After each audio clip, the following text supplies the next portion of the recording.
Friends, welcome to Bengal food diaries channel. প্রচণ্ড গরমে প্রায় বিনা মশলায় সজনে ডাঁটার সাথে পোস্ত দিয়ে এই রেসিপিটা একবার ট্রাই করুন।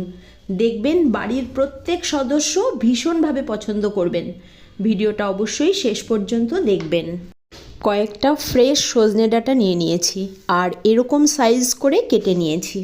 দুটো আলু নিয়ে এরকম ছক্কা ছক্কা মতন কেটে নিয়েছি।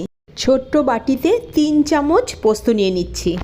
এবার এই পোস্তর সাথে কয়েকটা কাঁচা লঙ্কা নিয়ে সাথে নুন দিয়ে একটা পেস্ট বানিয়ে নিতে হবে।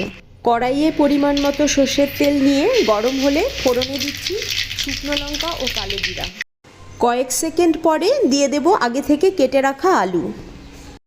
এখন এই আলুর মধ্যে দিয়ে দেব পরিমাণ মতো নুন। নাড়াচাড়া করে নিয়ে একটু লালচে করে আলুটা ভেজে নিতে হবে। আলু হালকা লালচে হয়ে গেছে, দিয়ে দেবো আগে থেকে কেটে রাখা সজনে ডাঁটা। এখন এর মধ্যে সামান্য হলুদ দিয়ে 1.5 থেকে 2 মিনিট মতো নাড়াচাড়া করে নিতে হবে।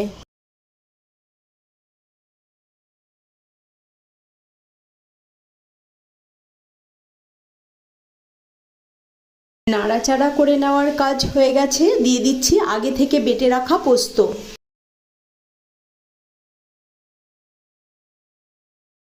পোস্ত সুন্দর করে মিশিয়ে দিতে হবে।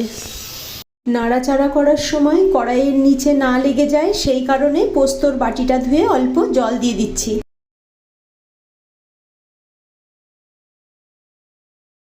এবার দিয়ে দিচ্ছি গরম জল।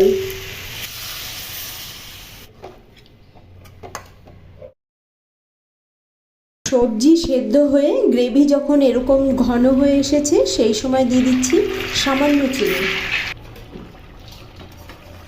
চিনি মিশিয়ে দিয়ে তারপর গ্যাস অফ করে দিতে হবে।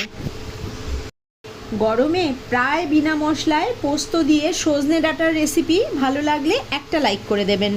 চ্যানেলে নতুন বন্ধু হলে চ্যানেলটিকে সাবস্ক্রাইব করে পাশে থাকবেন।